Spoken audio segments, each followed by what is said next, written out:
Dober dan, pozdravljeni na rednih pogovorih Slovenskega sociološkega društva, tokrat o Cankarju. Pravkar minulo Cankarjevo leto je minilo v znamenju novih knjig, novih tekstov na temo aktualnosti, misli, življenja, dela, političnega udejstvovanja Ivana Cankarja, razstave, 2 filma sta bila narejena. Zdi pa se mi veliko pogovorov raznoraznih medijih. Zdi pa se mi, da je sociološka srenja bila za malenkost, če sem zelo blaga, bolj rezervirana do tega oziroma manj vidna, saj v javnosti, do tega Cankarjevega leta in do celotne Cankarjeve zapuščine. To bolj velja za sodobnejšo generacijo sociologov in sociologinj, starejša je nekoliko več pozornosti posvečala Cankarju.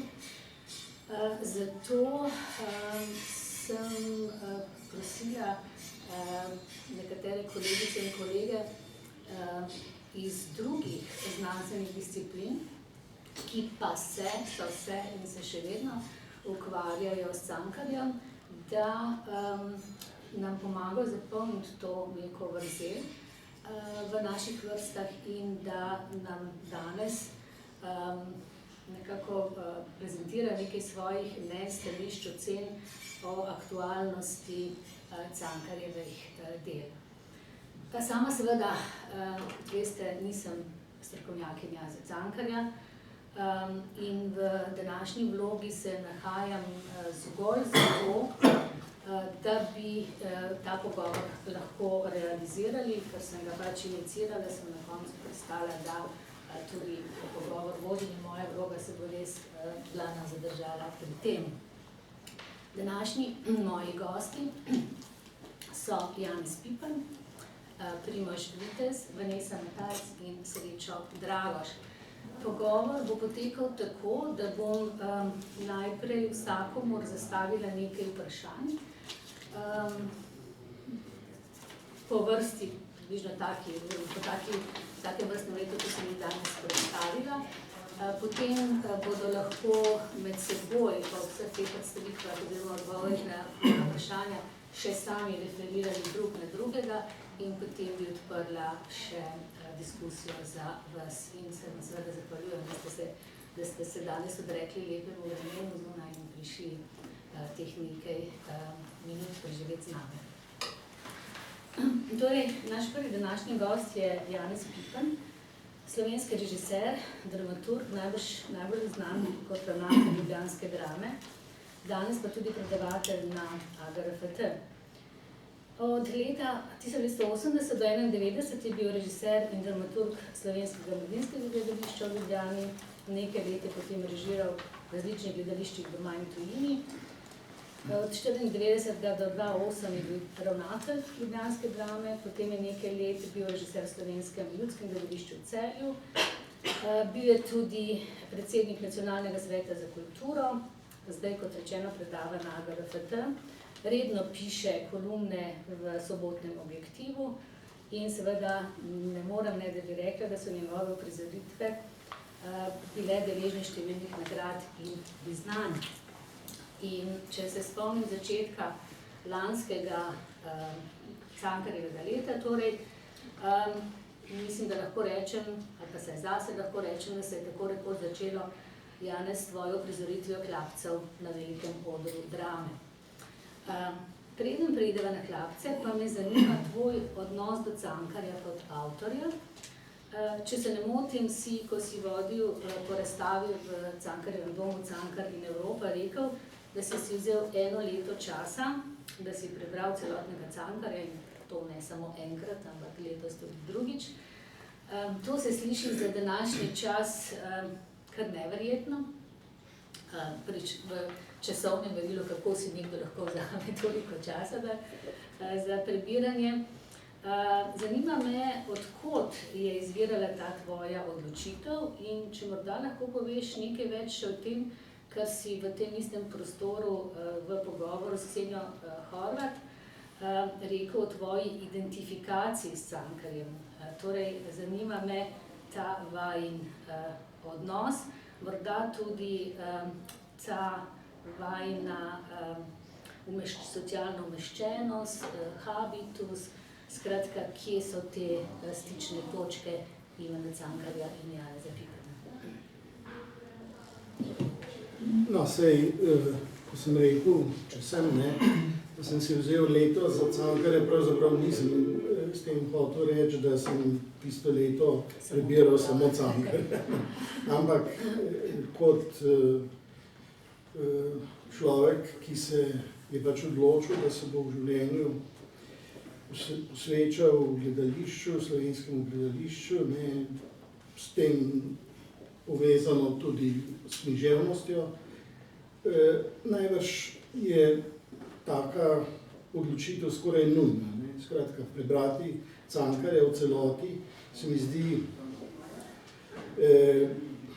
predpogoj, na neki način, da se ustvarjalno in seveda z nekim backgroundom, tudi nekim poznavanjem, s temi vprašanji in s temi temami človek ukvarja. Seveda je bilo pa še zagotovo še nekaj več. Ne to, da branje Cankarja ni ravno lahkotno pravilo. Skratka, bilo je to, da me je njegova pisava nekako že zelo zgodaj zagrabila, čeprav je taka neumna beseda, ampak se zdaj ne spomnim.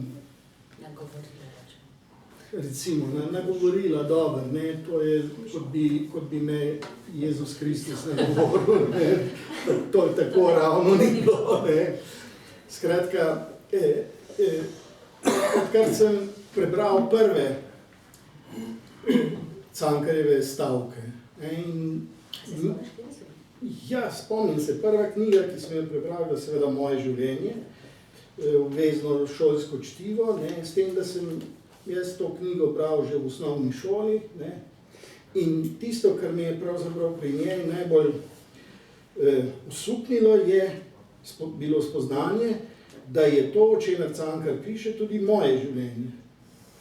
Skratka, tisto, kar me je še posebej presenetilo takrat, kot otroka, je bilo prav spoznanje, da so tudi pisatelji, ki so bili zame neke nedosežne osebe, ljudje, daleč stran od mene, kot nekakšni bogovi, skoraj da, živeli v popolnoma enakih, podobnih razmerah, kot sem recimo živel sam v revščini, deprivilegirani, v nekih nenehnih sporih s svojo okolico ali pa vsaj neuglašenostih, nesoglasjih in tako naprej.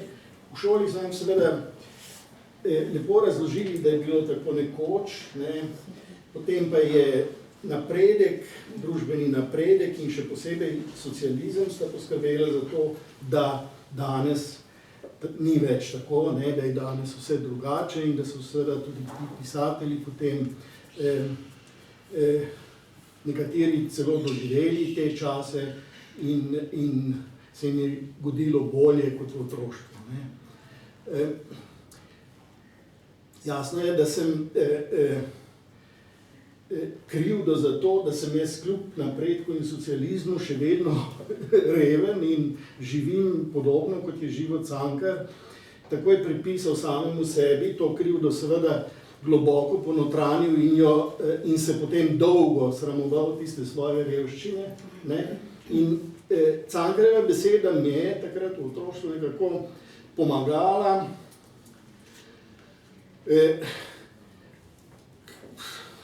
se vsaj v meni samem boriti zoper ta predsodek, zoper ta sram.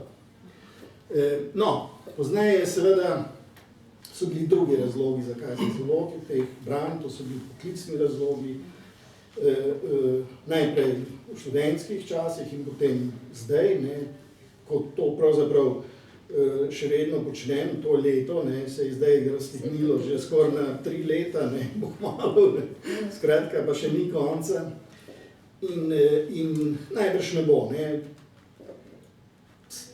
Zdaj ni več samo Cankar, ampak tudi vsi drugi avtori in avtorice slovenske književnosti so pač tisti, ki jih je treba prebrati, ne, vedeti od njih in nekaj. Dobro, na vodenem ogledu razstave v Cankarjevem domu si pa, kot je v tvoji naravi tudi za pričakovati, bil kritičen do tega, kako je bila razstava postavljena. Torej, kaj se spominjamo pri Cankarju, kaj postavljamo v ospredje? Vedno je to seveda stvar neke odločitve konkretnega časa in prostora, konkretnega človeka, institucije in tako naprej.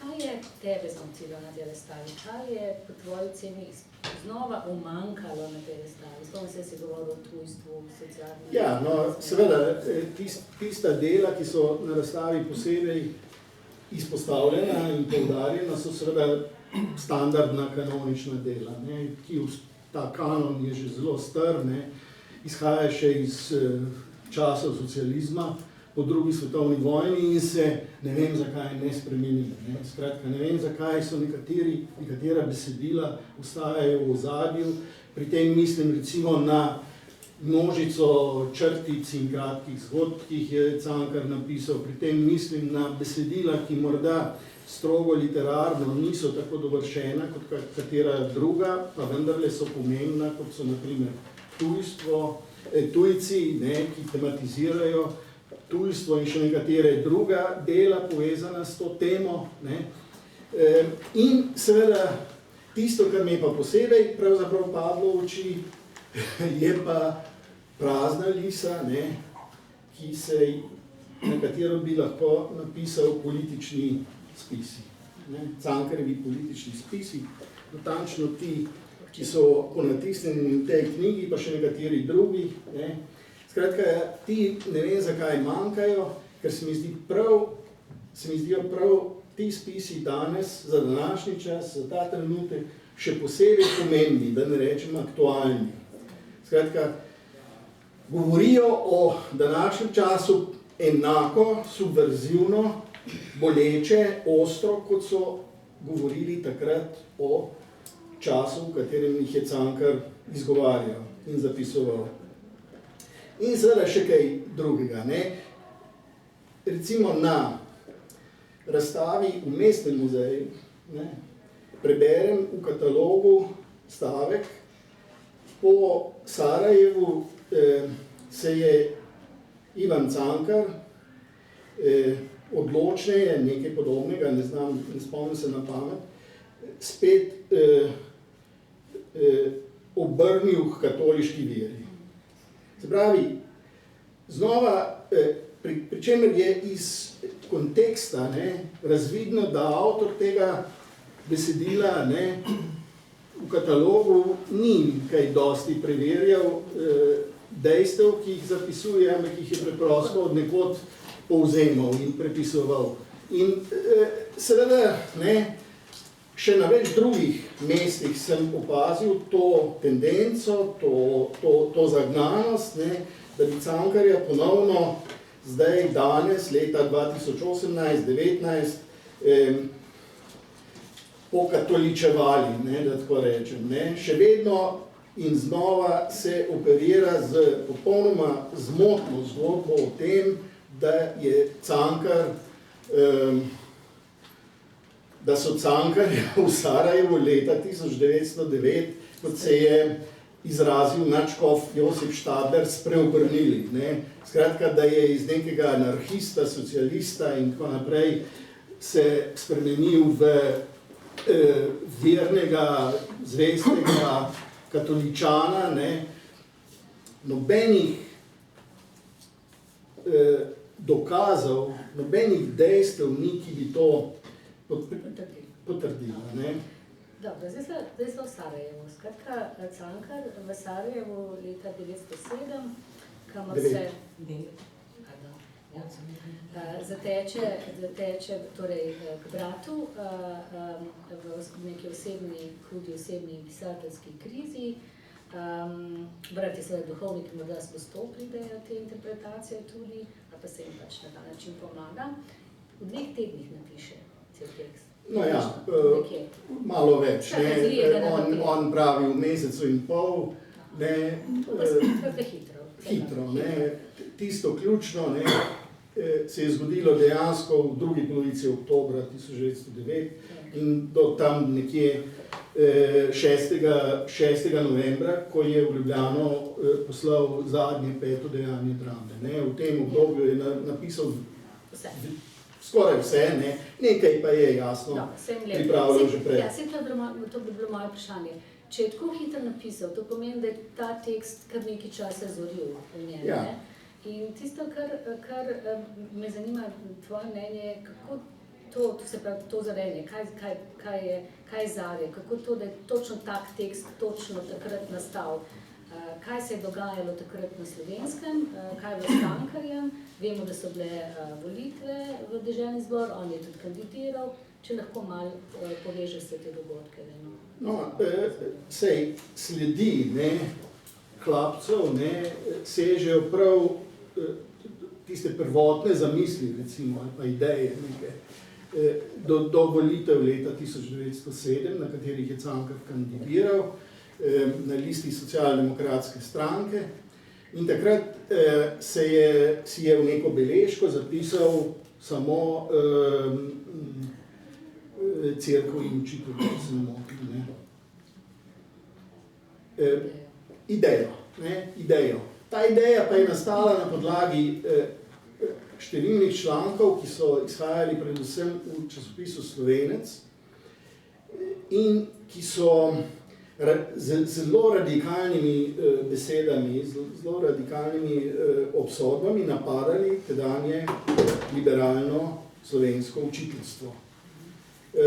Skratka, ne morem zdaj ponavljati teh besed, da ne bi potvarjal Cankarja, ampak vendarle to so bile res zelo ostre obsodbe, tudi grožnje, tudi takšne, da pač za takšne učitelje, ki ne spoštujejo vere in tako naprej, ki kvarijo našo mladino, ni prostora ne v tem poklicu, ne v družbi in pač pokazali jim bomo vrata, če ne zlepa, pa zgrda, če ne bo šlo po zakoniti poti, pa tudi mimo zakonov in tako naprej. In to se je potem nadaljevalo v naslednjih letih, do leta 1909 je bilo tega zelo veliko. Po drugi strani pa je Cankar kot nadaljevanje te politične kampanje začel intenzivno študirati slovensko reformacijo in še posebej protireformacijo. Ta študij se je potem pokazal oziroma ga je uporabil v 2 predavanjih v Trubarju in še na nekaterih drugih mestih, tudi v nekaterih zapiskih. In pravzaprav je počel nekaj podobnega, kot v drami Hlapci počne glavni junak Jerman, ki pove tisto znamenito repliko v dobi protireformacije. So pri nas pobili polovico poštenih ljudi, druga polovica pa je pobegnila. Med tistimi, ki so pobegnili, je bila tudi družina Hegel, iz katere je potem prišel slavni filozof. Skratka, še sreča, da so pobegnili, tam nekje iz okolice Celovca. In da se je Hegel potem rodil. In skratka, vse to dogajanje seveda se je nalagalo v njem, ni pa o drami sami, tam do tik pred odhodom v Sarajevo kaj dosti razmišljal. On je takrat razmišljal o nekih drugih dramah, bil je zaljubljen v Mici Kessler, In o njej in o sebi je napisal najprej novelo Novo življenje, ne, ki jo je njej posvetil, skratka jo upodobil svoje, tudi izpisal tudi svoje hrepenenje ljubensko do nje. Potem je to želel ponoviti še v neki komediji, ki ima naslov Hamlet iz cukrarne in od katere je ostalo samo osnutek prvega dejanja, ne, dlje ni prišel. In še nekatere druge drame je snoval, pisal Kurenta, pisal je v tem času črtice in novele z to socialno vsebino, izjemno kritično. Glavnino je objavil v knjigi Zakrižen, ne, ampak tudi še po izidu te knjige 1908 je napisal številne črtice na to temo. Se pravi, izrazito socialno angažirano, kritično, ostro pisanje, ne, najostrejše morda vsem njegovem opusu. Napisal je Kurenta in tako naprej, skratka, povsem druge stvari, da bi se mu potem tam prav nekje v prvi polovici leta 1909 vse skupaj začelo zatikati.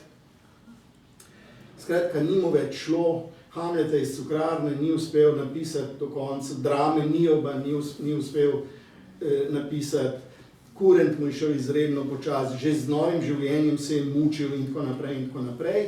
Ne? In seveda bil je pred odločitvijo tudi življenjsko, ali se poroči z Štefi Lefer ali ne, ali odide, ne.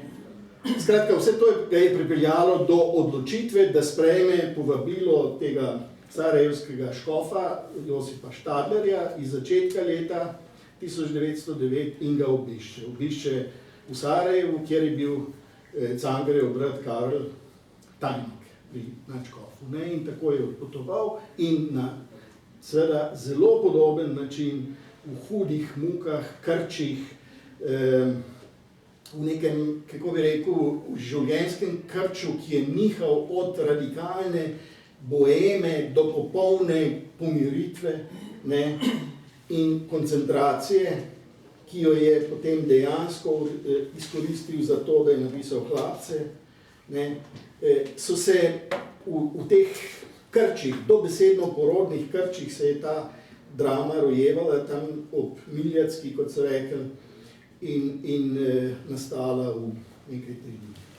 Dobro, zdaj se zdi, da okrog volitev ne bova, čeprav sem rekla, da bova, ker nam malo časa zmanjkuje, ampak vendarle bi se vrnila še k tvoji uprizoritvi, ki si jo zastavil nekoliko drugače.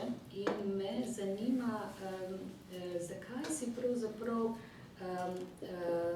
v ospredje postavil neke druge like, kot običajno so bili do sedaj postavljeni, učiteljice, ženske, skratka, množico, ne, ki dobi oblast. Zanima me, torej, kako gledajo zdaj ti tvoji izbrani liki na oblast, kaj jim pomeni vsem tem akterjem, ki si jih ti tudi postavil? Kako si razmišljal o teh stvarih, kako si dramo snoval, predstavljal? Kot je znano, je Cankar sam definiral Hlapce na ta način. V prvih 2 dejanjih prevladuje satira, v nadaljevanju pa se začne tragika. Konča se resno, ne pa tragično in tako naprej, ne, podobne formulacije. In te formulacije so potem v 20. stoletju, celo stoletje pravzaprav zelo močno vplivali na interpretacijo te drame. Skratka, to je bilo tisto središčno, ne. Vse drugo, ne, okrog, pravzaprav je večina interpretacij tako gledaliških kot teoretskih, literarno-zgodovinskih in tako naprej, zanemarila. Ne. Skratka, učitelji, ne, ki so se že ob izidu drame prepoznali kot nekakšne karikature, ne, so bili vsaki uprizoritvi znova bolj ali manj karikirani, osmešeni, skratka, ironizirani in tako naprej in tako naprej. funkcionirali so v drami kot nekakšen motiv samo, ne? Motiv ljudi, ki se pač ob vsaki spremembi oblasti obračajo po vetru in podobne stvari. Ampak seveda, ali je danes še možno brati to dramo in sploh razmišljati o takih vprašanjih na tak način, ne? Sem se vprašal. Ker namreč danes imamo pa izkušnjo tega, kaj pomeni, ko se na nekih volitvah spremeni oblast v Sloveniji.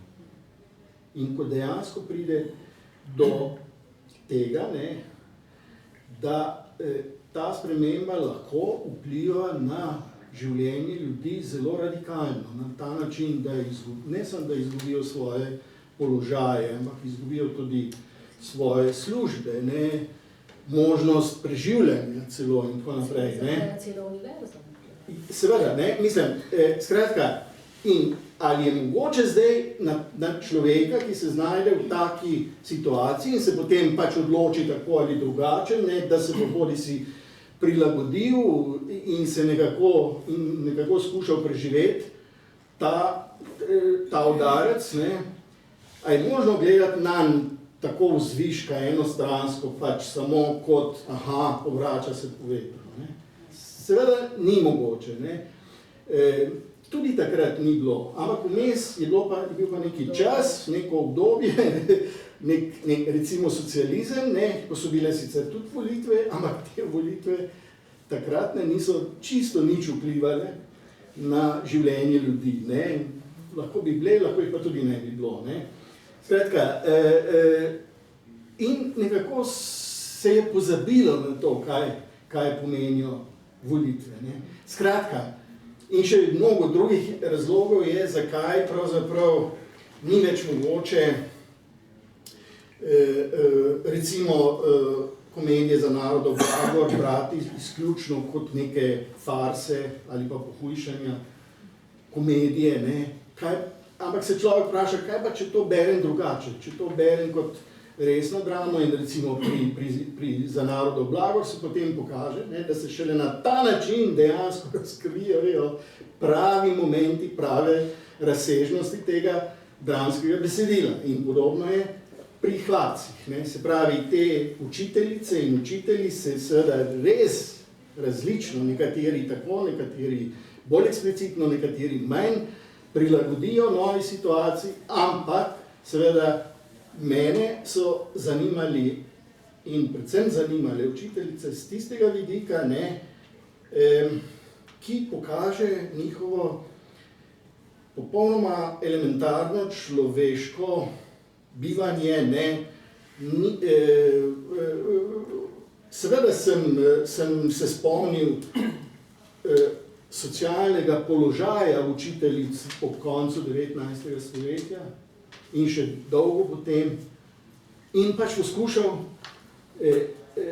dramo prebrati oziroma jo pokazati skozi to vizuro. Ne pa več z nekega, bi rekel, vzvišenega pogleda na total, ki ga sestavljajo osebe drame. Gremo še, jo še oprezali predstavo, ne? Je še možno videti, da napotuje v dramo. Hvala, Janez. Vanessa Matajc, naša druga gostja, je predavateljica na oddelku za primerjalno književnost in literarno teorijo. Od leta 1994 do 1998 je bila urednica za kritike v reviji Literatura, kasneje je pisala kritike za časopis Delo, za zbirko književnih kritik Osvetljave je leta 2001 dobila Stritarjevo nagrado za književno kritiko, danes je poleg vsega tudi urednica revije Ars et Humanitas. Hvala, Vanessa, ki si se odzvala našemu vabilu. Glede na to, da je Cankar v mnogih svojih tekstih izrazito družbeno-kritičen do okoliščin svojega zgodovinskega okolja, Ljubljane, Dunaja, province, urbane prestolnice, se postavlja vprašanje, ne, kako pa postavlja in predstavlja v svojih delih ženske v različnih vlogah. Ne.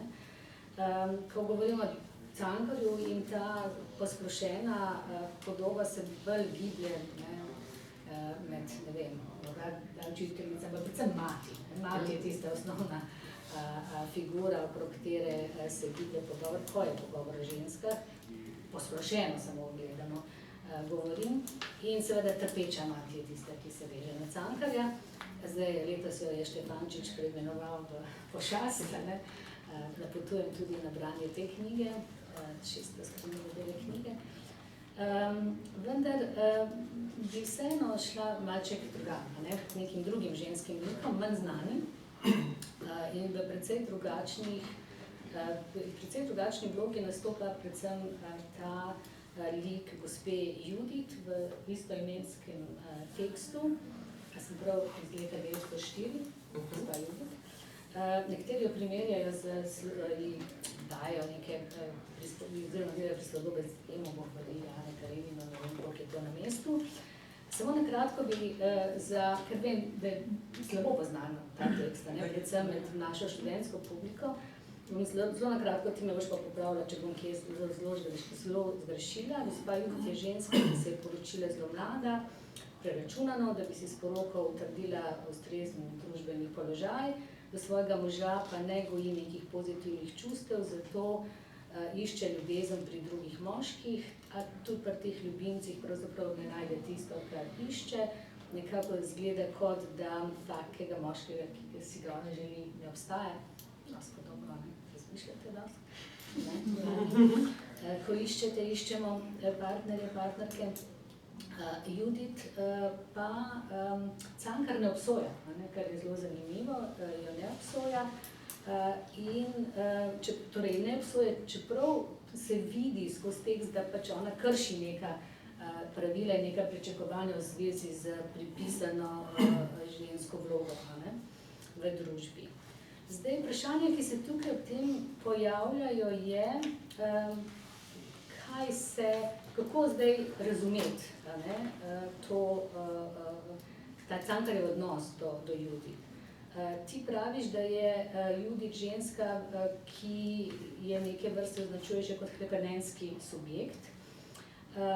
In po drugi strani praviš, da pa subvertira to neko družbeno vlogo ženske.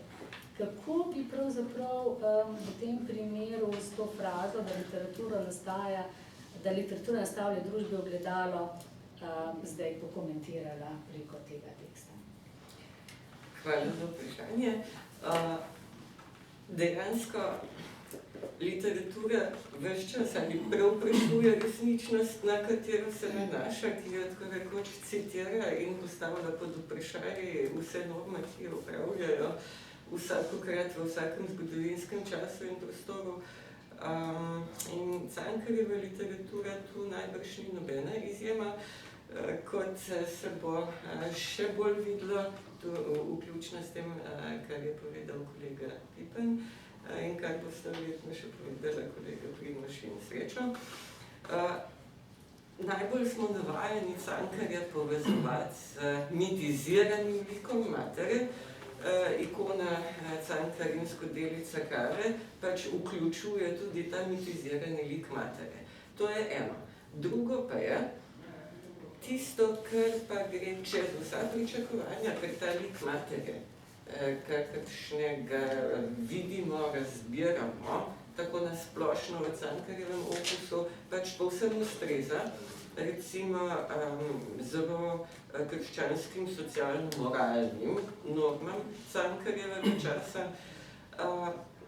Kaj pa kakšni drugi Cankarjevi ženski liki, glede na to, da se je konec koncev Cankar precej dobro počutil doma na Dunaju, se tam soočal z čisto drugačnimi praksami medčloveških odnosov, tudi medspolnih odnosov,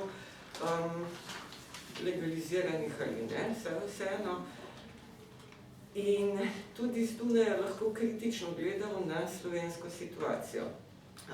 Konec koncev Dunaj je bil v tistem času tudi ena od prestolnic, kjer se je intenzivneje začenjalo tudi žensko emancipacijsko mogoče še neorganizirano gibanje, pobude pa vsekakor zelo močne. Recimo en mimobežen podatek, ki sem ga čisto slučajno našla, je, da so Dunajčanke nekje okrog leta 1900 organizirale listo podpisov žensk vseh poklicev, ki so jih potem izročile gostujoči, takrat zelo slavni, tako imenovani pisateljici ženske literature, ne vem sicer, kaj naj bi to bilo, ampak pač literature, ki so jo bralke intenzivno brale, Eugenije Magritte. To je bilo zelo zanimivo. To je bila ena takšna počastitvena gesta, ki je nekako združevala v skupnost, poenotila pač različne predstavnice žensk v različnih poklicih, ki so se teda očitno že tako profilirale. Se pravi, Cankar se je kot na Dunaju živeč nekako pričakovano, verjetno odzival tudi na pobude v zvezi z vprašanjem vloge ženske v družbi. Kako? Na to je pa mogočih več različnih odgovorov, njegova literatura v bistvu ne daje enotnih odgovorov. Je pa gospa... A je to prvi tak subvertirajoči lik v slovenski literaturi ženske? Če Zofko Kveder, recimo vsem sem pri moških avtorih. Zofka Kveder pač uveljavlja lik bolj ali manj emancipirane ali pa proti emancipaciji napredujoče ženske. Ali se ta lik potem v razvoju dogajanja zlomi ali ne, zaradi takšnih okoliščin, to je potem drugo vprašanje, ampak Zofka Kveder sistematično to uvaja. Saj je tudi sama živela v položaju, ko je bila popolnoma emancipirana, tako z vidika lastnih dohodkov, kot z vidika javnega delovanja. In potovala je, ja. Ampak Cankarjeva gospa Judith, se pravi, da grem v tisto točko vprašanja, ki pa je popolno nasprotje Cankarjevemu liku matere, se mi pa zdi prvi tako subverziven lik v slovenski književnosti z vidika seksualne emancipacije. Ker lik gospe Judith je, ona je torej poročena, kot si rekla, poročena, ampak še preden se je poročila, se pravi, še kot komaj odrasla ženska ali še skoraj deklica, se je sistematično odločila, da se bo poročila, da pride ven iz te zablatene doline. To je Ferrante, so reference na Ferrantejeve, dva glavna lika tudi zelo močna. Ja. In torej ona se sistematično odloči, kaj je narediti in hkrati ve, da bo prekršila pomen tega, kar naj bi predstavljal zakon. Se pravi, zvestobo možu in v skladu s tedanjimi prepričanji najbrž tudi vsakršno podrejenost možu, vsekakor pa v ekonomskem oziru. In ona to torej že pred samo poroko sistematično subvertira samo inštitucijo zakona. Nadalje živi tako, da si suvereno izbira različne ljubimce, pri čemer pa ni prostitutka. Se pravi, glede na takratna dva klišeja, kakšna je ženska vloga, idealna in njeno nasprotje, kakšna je ženska družbena spolna vloga, kar je feministična teorija Chilbert-Gilbert povzela v lik prostitutke in lik device Marije, recimo. Judith v bistvu ni zares nič od tega. Kajti odlika prostitutke jo razlikuje to, da se ne prodaja. In odlika Device Marije jo pa seveda razlikuje subvertiranje vsega, kar naj bi ženska opravljala kot odrasla ženska v družbi, se pravi ubogljiva hči, zvesta soproga in mati. Judith pač ni nič od tega. Hkrati pa ne moremo reči, da se popolnoma odmika od recimo Cankarjeve podobe idealne tudi ženske, kakor tudi moškega, se pravi njena subjektivnost, njena notranjost, njena duševnost jo osamosvaja, tako da pač jo poganja neizpolnljivo hrepenenje, ampak za razliko od številnih drugih Cankarjevih, tako moških kot ženskih likov, Judith to svoje hrepenenje spreminja v željo, hotenje, kako naj bi uresničila, kar si želi. Se pravi, ona je akcijska. Ona si sama organizira situacije, v katerih bi morda lahko srečala, preizkusila in vzpostavila razmerje z moškim, erotično razmerje, brez hinavščine, brez pretvarjanja. In vsakič znova se pač izkaže, da to v tej dolini Šentflorjanski pač ni mogoče, ker vsi od nje pričakujejo bodi si, da bo prostitutka, bodi si, da bo Devica Marija. V smislu seksualne in erotične emancipacije je Judith verjetno prvi takšen lik v slovenski književnosti. Zofka Kreder žensko vzpostavlja na drugačen način, tudi kompleksno je, bolj celovito, Cankar pa recimo gre v ta vidik in jo na ta način izpostavi. To je bilo za tisti čas seveda zelo predrzno in dejansko je tudi Cankar provociral vse tiste literarne kritike, ki so ga napadle, kako kakšne grdobije, kakšne svinjarije piše v zelo pretresljivem romanu Hiša Marije Pomočnice, ko piše o usodi proletarskih deklet na Dunaju. Ne da bi kaj polepševal.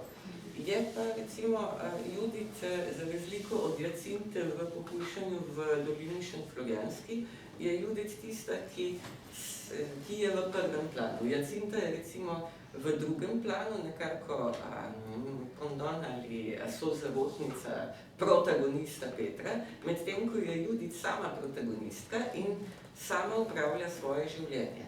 Problem pa je seveda ta, da nimamo pojma in besedilo nam ne pove, na kakšen način je Judith to omogočeno, se pravi, kakšni so njeni ekonomski pogoji. To pa ni reflektirano, je pa seveda ključno vprašanje v zvezi z žensko emancipacijo. Kaj ji omogoča to suvereno upravljanje z lastno dušo in telesom, da tako rečem? Zakaj ti praviš, da gre za poskus realizacije ženske emancipacije, ne pa še realizacijo?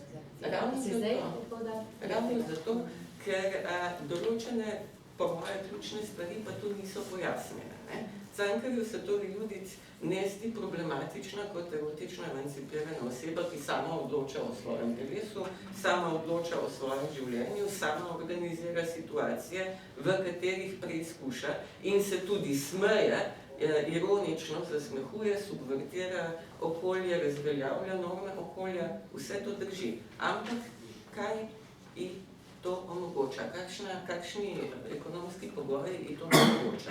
To pa po moje v besedilu ni jasno. No in zdaj, če soočiš ta tekst z Virginia Woolf lastna soba, imam tako točno to, da nima te lastne, očitno, ali pa se ne vidi, da ima lastna soba, ki bi omogočila to njeno samostojnost, ekonomsko, oziroma mir, kar se pa še zraven. Tukaj se da mogoče še mičkano bolj precizirati to metaforo Virginia Woolf. Judith lastno sobo na nek način ima v smislu tega, kar je v njenem razmišljanju. Nima pa lastnih dohodkov. Se pravi, ni jasno, odkot je omogočena ta njena lastna soba. je pa zelo pomemben lik, ravno zato, ker je sama sposobna reflektirati sebe in svoje okolje z vsemi družbeno-moralnimi normami, ki jih to okolje vzpostavlja njej in sebi. In v stikih z Judith to okolje pokaže, da se samo ne drži teh norm. To so nekateri prizori so tako strahotno satirični, da so vsaj zame nepozabni, sijajni. Če recimo 50, 60, 70, 80 let nazaj bi znali reči, ok, ta tekst je malo čudni, zato ga ni v kanonu, zakaj ga danes ne? Zdi se mi, da se danes počasi spet prebija v bolj brane Cankarjeve tekste, recimo kolegice slovenistke so v okviru Cankarjevega leta izdale monografijo o Cankarju, kjer izpostavljajo marsikatero tematiko, ki prej v Cankarjevem branju ni bila tako zelo izpostavljena, vključno s potencialnimi feminističnimi vidiki, pri tem razmišljajo mogoče še odločneje od mene v zvezi z Cankarjevo postavitvijo suverenejših ženskih likov. Ampak, ja, dobro, z čisto literarnega vidika bi sama pač rekla, da bi bilo fino, če bi ta Cankarjev tekst pred dokončno objavo še malce temeljiteje bral kak urednik, urednica in morda kakšne stvari črtal, kakšne stvari bolj poudaril. Z čisto literarno-strukturnega vidika bi sama rekla, da bi se ga dalo še izboljšati. Ampak po mojem to pač ni edini razlog, da tekst ni šel v kanon. Kar me je presenetilo zlasti pri monografiji Dušana Perjevca, ki je sijajna, vrhunska, odlična, ampak gospe Judith kratko malo ne omenja. Dobro, to se je mogoče razlagati s časom, v katerem je izšel in ko bi ta tekst pač zlahka dobil oznako dekadenčna literatura po zgledu recimo socrealistične presoje tekstov, ki se ne ozirajo na recimo družbeno-ekonomske okoliščine in gospa Judica v bistvu ne. Primož Vitez je naš tretji gost. Primož Vitez je profesor na oddelku za francoski jezik, na filozofski fakulteti. Predava francoski govor, pravopis, pravorečje, literarno prevajanje in teoretično jezikoslovje. Na raziskovalnem področju se posveča jezikoslovju govora, stilistiki, pravoslovju, medisciplinarnim pristopom k analizi jezika. Je pisec literarno-stilističnih študij s slovenskim prevodom nekaterih pomembnih del Voltaire, Diderot, Flaubert, Yourcenar, Camus. Prevaja gledališka, prozna in pesniška besedila, tudi on je za prevod in dramaturgijo UNESCO-vih nosorogov leta 2008 prejel Borštnikovo nagrado in nagrado Dominika Smoleta, pa še nagrado Srednjo nagrado, skratka, da ne naštevam vrst nagrad, je pa tudi glasbenik in snovalec številnih dramaturgij. In potem pride Cankar in moje vprašanje je, odkot odločitev za to, da nekdo, ki se ukvarja s prevajanjem francoske literature, se odloči urediti politične spise Ivana Cankarja, slovenskega pisatelja, torej kaj tebe veže na Cankarja? Kje se tukaj, a so tudi tukaj kakšne identifikacije? Jaz bi čisto kratko razložil pragmatiko tega malo stika z Ivanom Cankarjem, namreč sodelujem letos Univerza v Ljubljani 100-letnico bo obhajala, verjetno to veste. No in v zvezi s tem na univerzi jaz pač, kako rekel, sodelujem znotraj neke jedrne ekipe za to obeležitev. Cankarjev dom je ob 100-letnici Cankarjeve smrti univerzu nagovoril, da naj organizira nek dogodek, ki bo potekal v Cankarjevem domu na temo pač Ivana Cankarja in takrat sem bil tudi jaz povabljen k razmišljanju o tem, kaj bi naredili, in smo se odločili, da bomo naredili skupaj študenti Akademije za likovno umetnost, da bomo naredili razstavo na temo Hlapec Jernej in njegova pravica. To je bila razstava, ki je doživela premiera oziroma odkrito januarja lani, to se pravi, bila je skoraj en prvi dogodkov te Cankarjeve stoletnice. Potem pa smo se dogovorili, da bomo na osnovi te razstave, da bo ta razstava delovala kot nek dramaturški osnutek za predstavo, ki pa je doživela oktobra, mislim, da lani, premiero v okrogli dvorani Cankarjevega doma, Hlapec Jernej in njegova pravica, v režiji Žige Divjaka, ki je to naredil kot magistrsko predstavo na Agroporu. Potem ljudje to spremljajo, te stvari skratka se razvijajo, ker so tudi v medijih in tako. In je urednik Kondorja, urednikov Mladinske knjige, Andrej Ilc, prišel na idejo, da kaj če bi ti, glede na to, da si bral Cankarja, da bi naredil to. Skratka, in sem se zelo z veseljem strinjal in sem se lotil te naloge. Šel sem pregledati, jasno seveda, kaj od političnih spisov je do zdaj in kako že izhajalo, izhajali so že določeni izbori, vsi te spisi, jasno, da so izšli že v obeh, ali mislim, da so celo 3 oblike zbranih del, na zadnji v 70-ih letih kot 25. knjiga pri Državni založbi Slovenije. Jaz sem pa v dogovoru z urednikom Andrejem Ilcem, ki je mimogrede tudi predlagal, da bi bil tak naslov, skratka, kako sem postal socialist. To je naslov enega od esejev, enega od njegovih teh političnih spisov. In sem se lotil tega, se mi zdi malo drugače, v smislu, da sem skušal malo preudariti, kaj to sploh je politično v literaturi. Zdaj jasno, da vemo, da je Cankar pač zlasti leta 7, ko se dejansko vključil v politično dogajanje v svojem okolju in pač propadel na državnozborskih volitvah, da je to en moment, ko je treba govoriti o njegovi politični participaciji. Ampak se mi zdi, da je v umetnosti nasploh, ne samo v literaturi, marsikatero, če ne pravzaprav skoraj vsako javno umetniško dejanje, tudi hkrati tudi politična gesta. In zaradi tega se mi je zdelo, da je treba v tak izbor, poleg političnih spisov, govorov, predavanj in tako naprej, treba vključiti tudi tiste fikcijske tekste, spravi literarne tekste, ki imajo zelo močno izraženo politično oziroma, kako bi rekel, idejno stališče. To pa zaradi tega, ker so ta idejna stališča zelo pogosto bila predmet ideoloških prisvajanj. In se mi zdi, da je, recimo, Hlapec Jernej je izšel že, ne vem, sploh je nepreštevno, v kolikih izdajah je Hlapec Jernej že izšel, ampak jaz sem ga pač namenoma vključil tudi v ta izbor, ravno zaradi tega, ker je bil Hlapec Jernej tisti tekst, ki je v bistvu že za časa Cankarjevega življenja, hmalo po smrti, med obema vojnama, še posebej po drugi vojni in še danes se nadaljuje ta, kot mu rečem, boj za interpretacijo Cankarjevega opusa.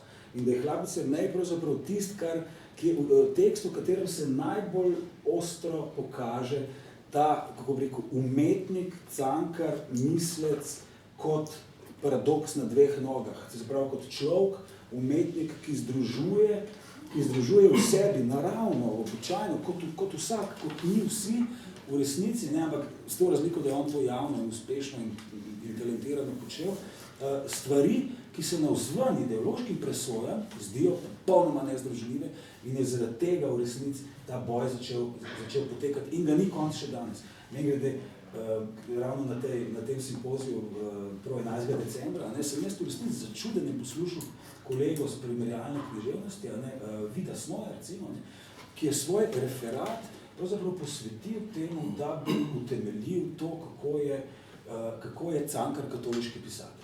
Recimo, jaz na nek način danes tega ne razumem več, ker je, kako bi rekel, estetsko zainteresiranemu bralcu se mi zdi, da mora biti puno jasno, da ta človek pač in socialist, in kristjan. Kaj je s tem narobe v resnici? Zakaj se to?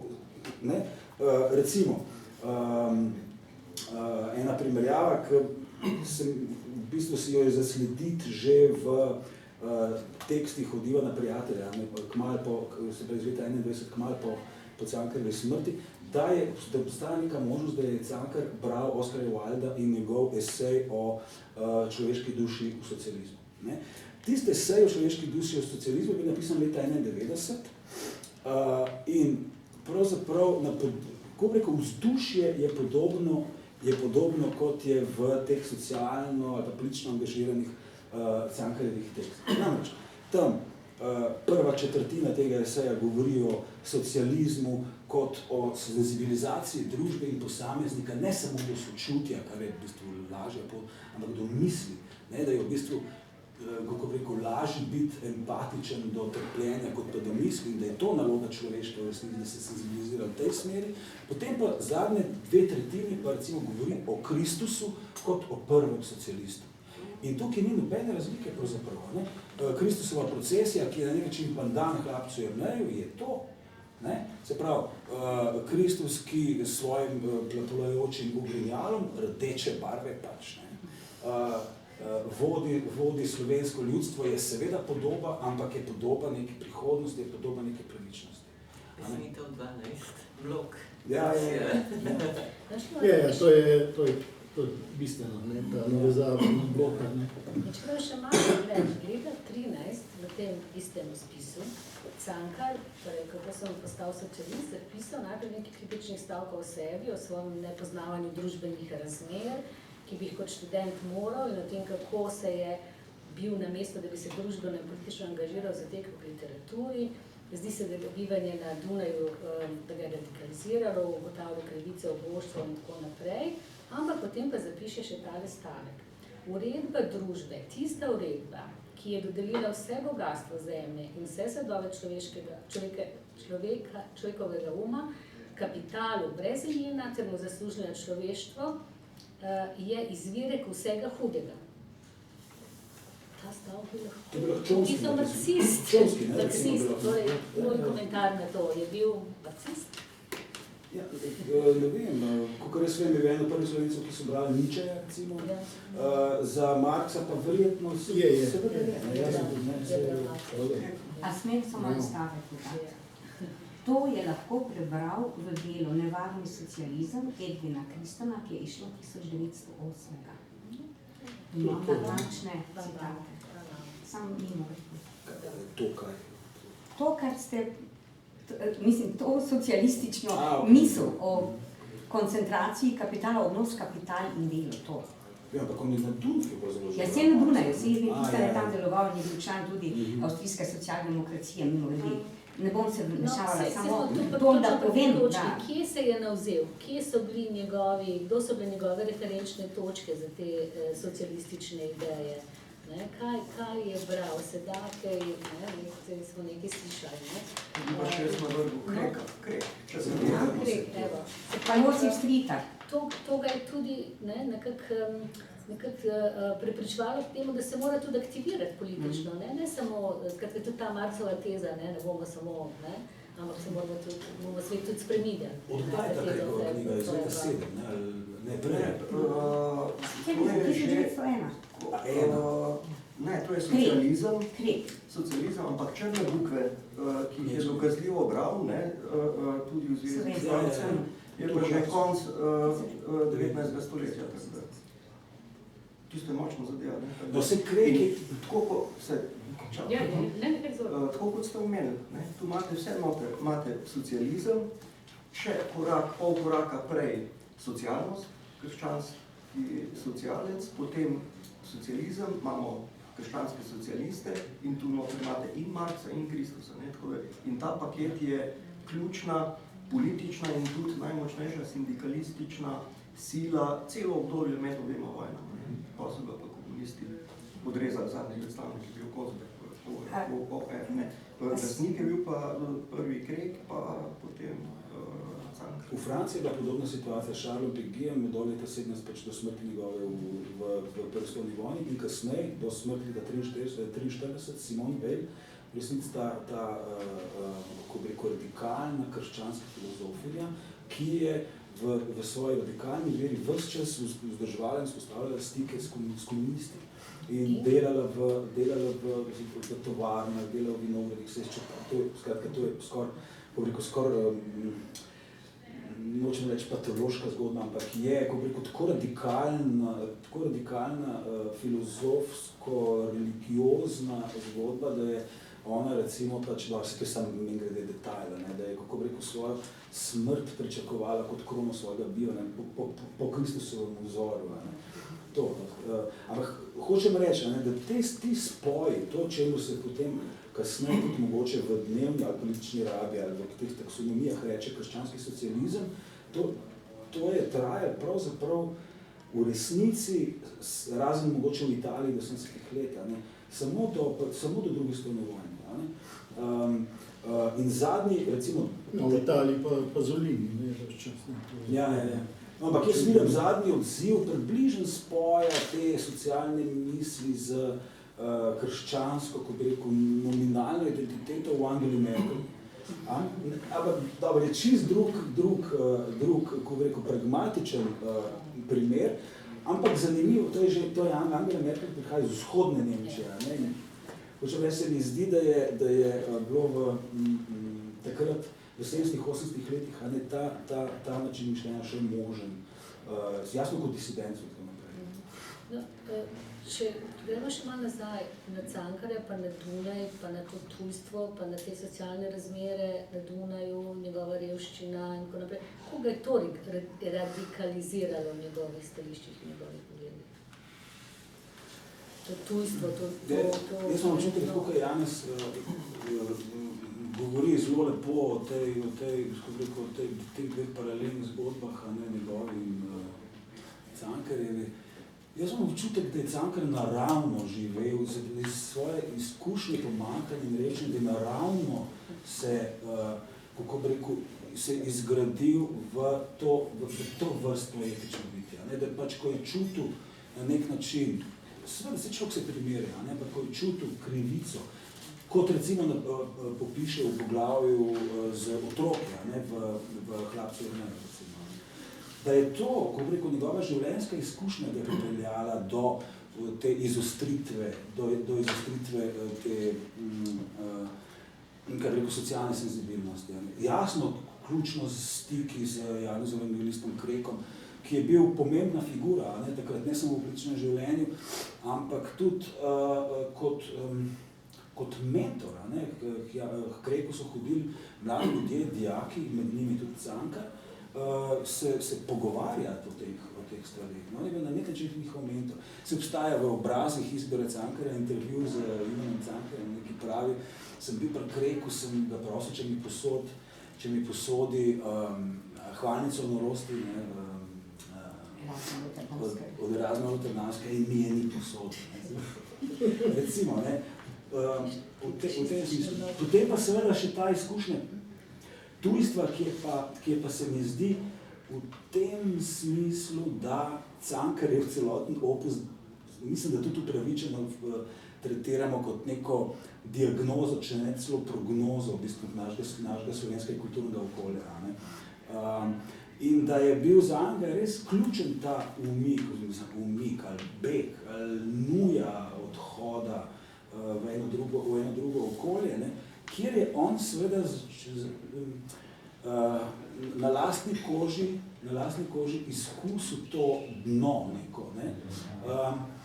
In se mi zdi, da ravno v tem smislu za to diagnostiko njegovo, da je že vsaj od leta 18, ko je nastala ta slovanska kraljevina, da se celo slovensko kulturno okolje, cela kulturna skupnost od takrat in do danes, se pravi, čez prvo, čez drugo Jugoslavijo in še danes, na nek način bode s tem problemom tujstva, ki mu danes zelo pogosto, ali pa, kako bi rekel, v raznih kontekstih se rečemo tudi čefurstvo. In da je tukaj slovenska kulturna okolje v zelo specifični situaciji, ker vsi nismo edini taki, ampak odnos do tujca je izrazito ambivalenten. Mi imamo prave tujce, ki jih častimo, ki jih spoštujemo, in imamo neprave tujce, in ki jih zaničujemo, jasno.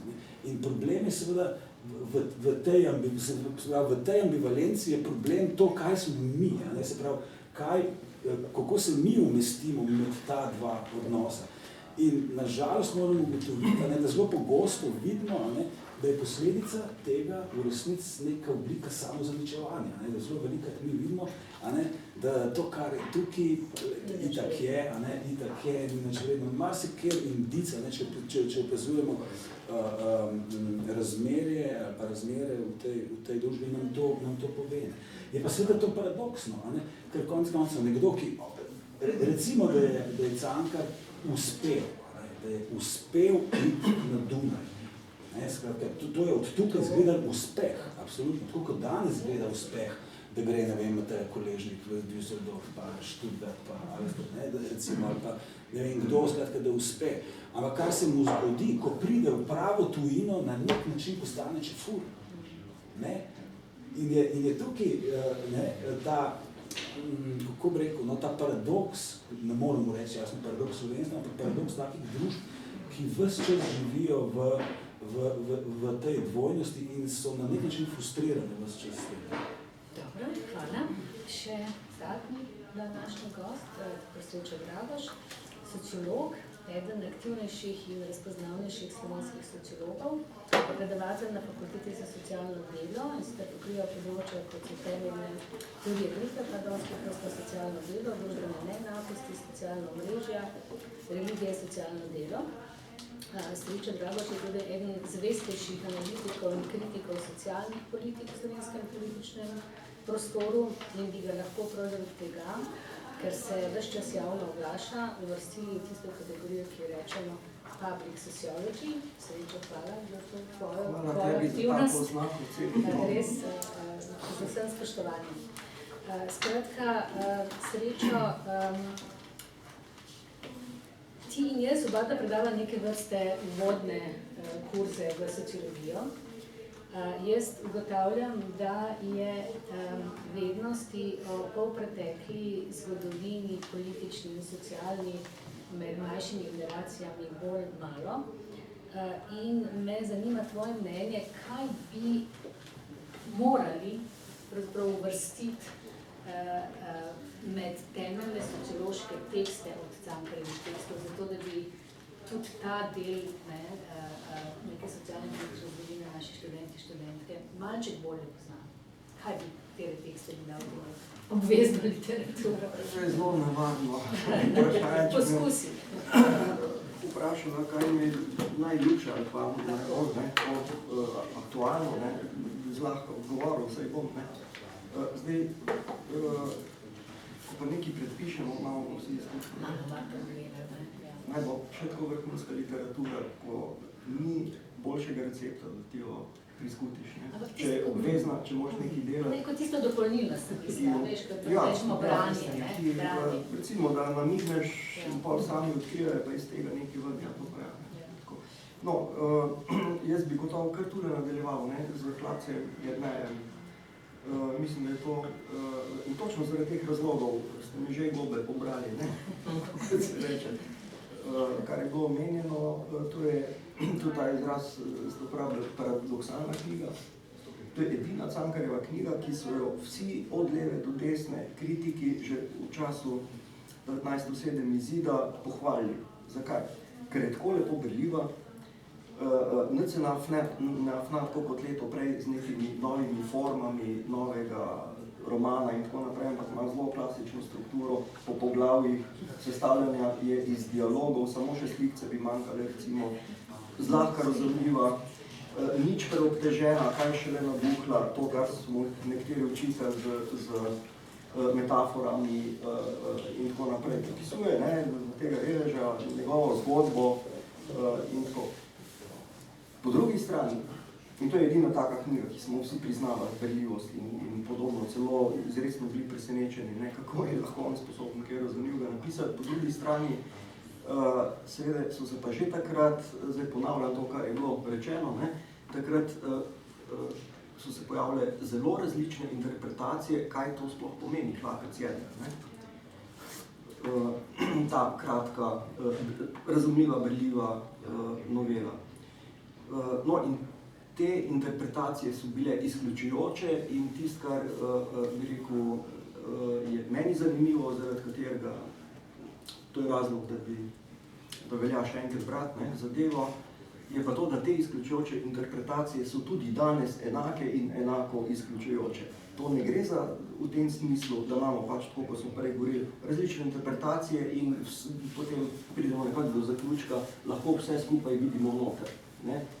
Več pomeni teksta in tako naprej. Že. Te interpretacije so bile izključujoče v smislu, če ena druge ne morejo biti. Jaz sem tu naštel, pa sem zelo tako splošno, če bi šel bolj podrobno, bi gotovo še kako več, naštel 4 interpretacije, v enem stavku jih bom povedal, Hlapca Jerneja, jaz ponujam pa 5. In sicer prva interpretacija, vseh pohvali od Lampeta v Domni svet, takrat je bila, rečemo in temu, legalistična, pravniška. On je rekel, super novela, opisuje slovenskega človeka, trpljenje in tako naprej, vendar Cankar ni razrešil, in to je mišljeno bilo kot očitek, Cankar ni razrešil lastninskega problema, ki si ga je zastavil. S tem je Lampe mislil na, to je bilo nekak namig na resno pomanjkljivost novele, to je mislil na tisti zaplet, ki ga je nekje artikulira v enem stavku, čigava je jablan, ali tistega, ki jo je zasadil, ali onega, ki jo je otresel. To pomeni, kdo si zdaj lahko plasti pravico do tistih jabolk, ali oni, ki jih dol pobere, ali pa oni, ki je drevo zasadil, skrbel za njim in tako naprej. In seveda Jernej tega odgovora na svoji kalvariji vse tja do cesarja na Dunaju ne dobi, v noveli ga ni in seveda to naj bi bila pomanjkljivost. No, potem je pa ravno nasprotno, to je zdaj nasprotna, ne ena od možnih, nasprotna interpretacija je ta, hardcore marksistična, od Ivana Prijatelja in drugih, torej revolucionarna interpretacija, dobesedno pravi, to je prepesnitev Hlapec Jernej in njegova pravica, to je prepesnitev Marksovega komunističnega manifesta. Zaradi tega, ker tu imate noter človeka, ki je izkoriščan, ki je proletarec, pa še, bi rekel, brezposeln, lumpen proletarec, nima sredstev za življenje, nekdo si pa lasti tiste sin, ki ga je napodil hiše Jernejevo delo, torej Jernej ostane brez produkcijskih sredstev in potem tista kalvarija in na koncu zadeva konča s požarom. Požar je pa simbol svetovne revolucije nad tem krivičnim svetom. V tem požaru treba še nekaj reči, bom pa povedal, no, tretja interpretacija, se smo že kar treh, so sam 4, ta glavne, tretja je pa ravno obratna, tretja je pa, bi rekel, ta cerkvena, oficialna, tradicionalno klerikalistična, ki lahko rečemo moralistična. Zelo podobna, ne slučajno, marksistični. Tretja interpretacija pravi, komunistični manifest, to je prepesnitev Biblije. Jernej kot Kristus in potem tistih 12 potov in tako naprej, no se teh razdelkov je več, 17 ali koliko. In seveda na koncu je Jernej tako rekoč križan, tako kot v Bibliji Kristus. To se nanaša na tisto, da vaščani vržajo Jerneja, da prvo ga pretepejo, mučijo, potem ga pa vržajo v tist plamen. Plamen je pa požig te sitarjevine, te kmetije, iz katere je bil Jernej izgnan. To je taka kristusovska zgodba. S kakšno poanto? Poanta je, če bi bile, in to so naravnost napisali, to je samo ponovim, to ni moj izmislek, poanta te klerikalne interpretacije je, bistvena je tu morala. Če bi imeli v družbi prave vrednote, torej katere pa so prave, tiste iz Biblije, kdo jih pa razglaša? Cerkev, ki ima največji uvid v Biblijo in tako naprej. Če bi bile prave vrednote v družbi, se to ne bi zgodilo, zdaj se pa je, vidite, ker nimamo pravih vrednot. In seveda po čigavi krivdi, po krivdi vseh tistih, ki nasprotujejo cerkvi. To je bila osnovna ideja. Torej, in ta ideja se rušilno razvija potem ne samo od teh kritikov, ampak to je naša popretekla zgodovina, vse do fiaska v drugi svetovni vojni. Moralizem, teoretsko, dobro poznava, Ušeničnika, on je bil glavni, ki je razvijal naprej to idejo, torej spremeniti družbo, kako? Z moralizmom. Prave vrednote, prave ideje in to ni nič drugega kot Mahničevski paradigma. No, četrta, na podlagi istega teksta, iste jasne novele, interpretacija je, se mi je zdela zelo zanimiva od Rudija Concilije. 1983, to je njegov doktorat, je duhovnik, dosti pozno, 1983 je izdal knjigo o Cankarju, v kateri je trdil malo drugače. Se pravi, tudi je to smatral za verski, katoliški tekst, ampak on je trdil, temu bi lahko rekli krščansko-socialna ali pa celo krščansko-socialistična interpretacija, on je trdil, kaj je zdaj tu glavni problem. Že pravi Concilija, Cankar je tako kot Kristus, boj za pravico, res da na koncu telesno je premagan, a duhovno zmaga, ker je pravičnost na njegovi strani in tako naprej. Vendar Concilija zraven, česar prej klerikalne interpretacije niso videle, opozori na to, kako ga je župnik, hlapce Jerneja, zlogiral ven iz cerkve. Namreč v enem zapletu, tam, ko Jernej hodi iščoš pravico pri različnih predstavnikih, eden od teh je poleg oblasti župana, pa tudi civilne družbe, študenta, pa celo otroke vpraša Jernej, kaj ima za narediti in tako naprej. Vsak mu pa pove približno eno in isto, znači ne boš upravil, boš da greš nazaj in tako. No, potem se zateče tudi k župniku v cerku, pa v smislu, vi veste, kaj je Sveto pismo, tam noter bo pravica, poglejte v Sveto pismo in mi povejte, a je pravica ali ni. Župnik pa se nekaj časa upira in tako naprej, na kar Jernej, hlapec Jernej vzroji in reče, a je pravica ali ni, ali je Bog ali ga ni. Češ, poglejte v Sveto pismo, tam mora pisati. In seveda, ali je Bog ali ga ni, tu ga pa župnik vrže ven iz cerkve, ti heretik, oziroma ni rekel te besede, ampak nevernik. Vidite, in Concilija je to nekako opazil, to je tam na slabi strani opisano, namreč, da je tu cerkev zatajila. To je kritika v bistvu, to je katoliška zgodba, pravičnost in tako naprej, vendar cerkev ni upravila svoje vloge. Če bi znala, ampak to je 1983, če bi znala cerkev pravilno evangelizirati, ne od zgoraj navzdol, z viška, z silo, ampak recimo tako, ko jehovci pridajo domov, ko ne rabiš ti hoditi, pa previdno pozvonijo, pa ti ponudijo interpretacijo in v tebe odvisno, da boš to vzela, ali ne. To je evangelizacija od spodaj, ne od zgoraj. Concilija seveda je potem naglo ploščo prav tipično obrnil, ker je to javno naredil zelo pompozno, lahko to kar naravnost povem. Leta 1992, torej ob osamosvojitvi, je bilo tisto srečanje v Dragi, eno od teh srečanj, in tam je prvič Rode nastopil z tezo o rekatolizaciji, se spomnimo tega. Takrat je Rode na piko vzel kot primer, kam ta naša družba drvi, ker nima pravih vrednot in tako naprej. Takrat se je Rode žolčno razgovoril o Cankarju, potem čez par let je pa tako ti stavek, vse je treba spremeniti od Prešerna do Cankarja in tako naprej. To je ta Mahničevska paradigma.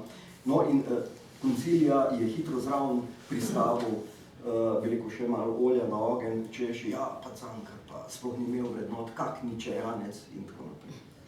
Vidite, to so te 4 interpretacije popolnoma izključujoče. Z vsem spoštovanjem do enega najboljših cankarologov, dr. Janka Kosa, on se še vedno drži tudi te, poslušal sem ga v Cankarju tam pred, okrog tiste razstave na predavanju, on se drži te interpretacije Cankar, hlapec Jernej. Ne boste slišali, da bi kaj lepega rekel v tej povesti. Interpretacija Janka Kosa je, da je tu ničejanska zadeva, ker je Cankar seveda tudi niče bral in da v bistvu ne pripelje nikamor. Tako da to je ena varianta tam teh grobo, da rečem, zaradi jasnosti diskvalifikacij. Na kratko bi dal peto, kar naprej, na zadnje 3 vrstice, ko ste pozorni. To je stran, stran iz Hlapca Jerneja. Kar je v rokopis, tako je bom povedal, zakaj gre. Se razdelite, prosim. Namreč paradoks je v tem, ali je to lahko res, je možno to brati kot komunistični manifest, ali pa, če obrnemo kot prepesnitev Biblije, to je interpretacija po moje ne zdrži. Cankar sam je opozoril temu istemu prijatelju, kateri je razbil to komunistično manifesto, prijatelju je rekel tole, citiram, Cankar pravi: "Nalašč sem stisnil ta ogenj na kratki 2 strani, da bi naši zjavi ljudje ne pasli svojih pogledov na špektaklu, ampak enkrat čutili idejo, se upognili pod simbolom, kakor pod kvadrom."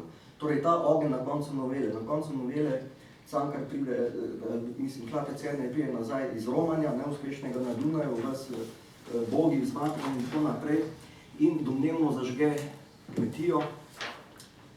To je ta ogenj, ki ga bolj interpretirajo kot simbol revolucije in tako naprej. Zdaj, zakaj bi Cankar samo opozarjal, da ni bistvo v tem ognju? Ta opis ognja je pa, kot rečeno, skrčil na slabi 2 strani, da ne bi mu pripisovali večji pomen. Poleg tega je izpostavil, da gre tu za simbol, da je Jernej simbol, ne pa njegovo dejanje. Če preberete, priporočam, se zadeva kratka, boste videli, da to, kar Jernej je in kar počne, niti ene besedice, kaj šele zgodbe njegovih dejanj, ne morete niti podrazno povezovati s čimerkoli revolucionarnim. Jernej je tip betežen starček, takrat 40 let je delal v Unisi Tarjevini, pa recimo že 20 začet, pred 50-60, to je bila takrat visoka starost, izmučen in se je zdaj znajdu, tudi neizobražen, znajdu se je kje? V novih pokojih kapitalizma, ki jih ni razumel. Zelo preprosto. Jernej je pričakoval, in to je začetek novele, na prvi strani je ključen zaplet, da bo po smrti starega Sitarja, kjer je bil Hlapec, tudi zdaj sam Jernej, tako kot se je vse skozi dogajalo do kapitalizma, cenjen v hiši v tem smislu, ker je najstarejši, ker je tudi tam kot Hlapec nekaj prispeval in da mu bojo dali hrano in streho nad glavo in ga pustili na miru in da bo na peči lahko kadil svojo pipo kot un simbol, tako, ležernega. Seveda, to je šlo v nos mlademu Sitarju in tu se je konflikt zaostri. Mladi Sitar mu reče, nikar se tako ošabno na uni pogrebščini, prva stran ne drži Jernej in tako naprej. 3krat mu reče, Jernej tega ne razume, ker je pričakoval, da ga prepustili na mir, pa mu dali za jest, pa ga spoštovali kot starega človeka, kar so delali včasih v feudalizmu. Vse skozi je to kontekst, ko ni socialne države, to hočem povedati. Dokler je bil feudalizm, je to šlo, z nastopom kapitalizma pa Hlapci niso več percipirani kot nekaj, tako kot domače živali, ki tam jo oskrbuješ, pač pa izključeni iz ekonomskih meril.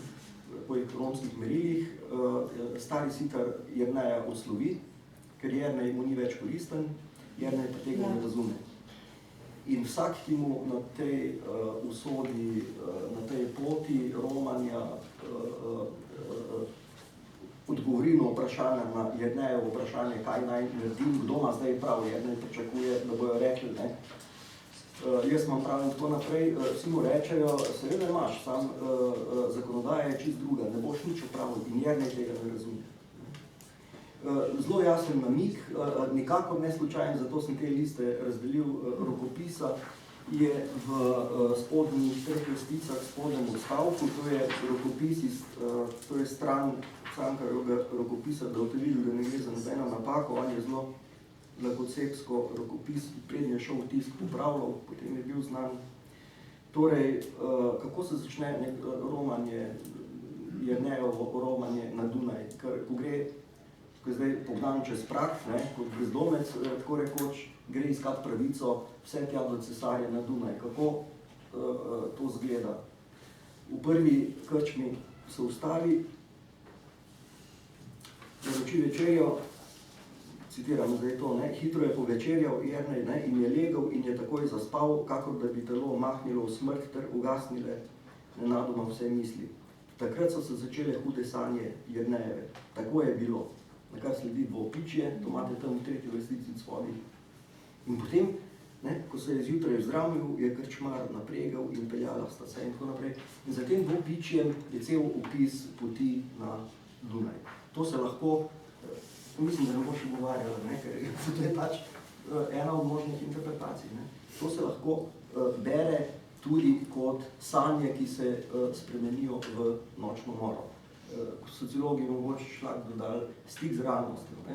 Se pravi, živiš v prejšnjem svetu, današnji čas, kdo ne pozna tega občutka, vsi ga poznamo, današnji čas te pa povozi. Nič ne razumeš, naj ti še tako jasno povejo, nič ne boš upravil pravice, ni na svoji strani in tako naprej.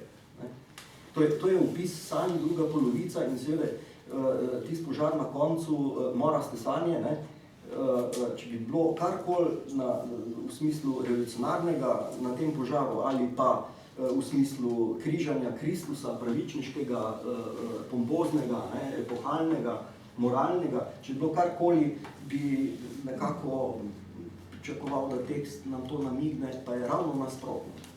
Prvič, sploh ni jasno, ali Jerneja sploh vrže, mislim, ali je Jernej zapalil, požgal si terjevino, on se je pač tam znašel. In prvi so tisti, bi rekel, množica, horda, ki ga vidi v njem grešnega kozla in ga prebijajo in pol vržejo na ogenj. Jernejeve besede so pa take, citiram, po pipo sem šel, dragi moji. Je ostala tam v ognju, pa sem šel tam iskat po pipo, pa zaradi tega je bil užgan. Torej, a je to kak revolucionarni stavek? Po pipo sem šel, dragi moji. To je stavek iz morastih sanj, to je zelo verjetno. Cankar je bil tudi zadovoljen, tako kot v mnogih drugih primerih, s to Smrekarjevo ilustracijo na naslovnici. Poglejte ilustracijo, to je Hlapec Cernje, se je poznana. Tole ni noben proletarec. To je starček, odslužen, vržen na cesto, tule hodi s palco in ne ve, zakaj se gre. Kaj je poanta? Cankar je zelo močno poantiral zgodbe brez rešitve, ki nas pretresajo ne samo zaradi tega, ker se ljudem godi hudo. Tudi danes se godi hudo, tudi nam se bo in tako naprej, smo bolni, umiramo in tako naprej. Tisto, kar je pred Cankarju pretresljivo, je to, da to, ko se ljudem godi hudo, da takrat ni bilo nobene rešitve. Nobene rešitve. Nismo imeli socialne države, to smo rabili še skoraj pol stoletja po drugi svetovni vojni. Nič. Bil si na cesti in zavladal je takrat liberalni kapitalizem, danes smo rečemo neoliberalni kapitalizem. Seveda, po Cankarju, tudi po zaslugi Cankarja, začenši s Krekom, potem imamo Husarja, v 20 letih smo dobili prvi Slovenci, eni prvih, kot Skandinavci, koncept socialne države, ki smo ga pa začeli pa aplicirati nekako precej štorasto po drugi svetovni vojni. Danes pa to razgrajujemo. Jaz mislim, da je to zdaj aktualnost. Brez socialne države se nam bo točno to dogajalo. Če dovoliš sam še en stavek, ista močna zadeva je pri Cankarju v tem njegovem prvi moderni roman Mina, kjer se sprašuje v eni zgodbi, ne bom zdaj bral, čeprav je zelo sočna zadeva, se sprašuje v eni zgodbi, kak odgovor bi bil, zakaj hudiča skozi pravijo višek prebivalstva. Kaj je bil takrat višek prebivalstva? višek mladih ljudi, otrok. Takrat smo bili na začetku demografske tranzicije ravno obratno kot danes. Danes imamo pa višek starih ljudi. Torej, kako preživeti otroke, proletarcem, ki tudi sami nimajo, pa so izkoriščeni in tako naprej. In potem pravi Cankar, ja, jaz imam recept. In napiše kulinarični recept, kako mlada telesca narežete na solato in tako naprej in date v hrano višjim slojem in tako naprej, tak sarkazem morbidni. Ne? Če je človeštvo naredilo že toliko hudega, pa se bo tudi na to navadilo, nekako zaključi ta recept. Ne? Mi glede ta recept je bil pol Hollywood ga je zares vzel, ne? Zeleno sonce, en film, tam spred par desetletij, tam to je negativna utopija, kjer tabletke delajo iz trupel revnih ljudi in jih pol dajo nazaj, ne? Da preživijo brezposelne revne ljudi. Ne? V čem je spet poanta? Če zastavite problem neprehranjenih, umazanih, nepreskrbljenih otrok kot višek prebivalstva, ne? Ker ga ne morete prehraniti, ja, potem logično sledi ven take izpeljave. Ne? Kaj boš pol? Nekaj koristnega je treba, ne? Pa recept na solata in tako naprej. Danes tako je, to sem hotel povedati. Danes mi ne rečemo, da je problem preživetja oskrbe starih ljudi, recimo prerazdelitev, ne? Dohodkov. Če to rečete, ste že ultralevica in tako naprej. Danes se govori intenzivno od začetka 90-ih let, ne? Zlasti po zaslugi natalitetnikov, ne? Tistih, ki opozarjajo na nataliteto. Danes se govori o višku prebivalstva. Višek starih ljudi v družbi. To je točno enaka situacija kot na začetku. Skratka, napačna diagnoza, napačno vprašanje pripelje do napačnega problema. Ne? No, to se mi zdi.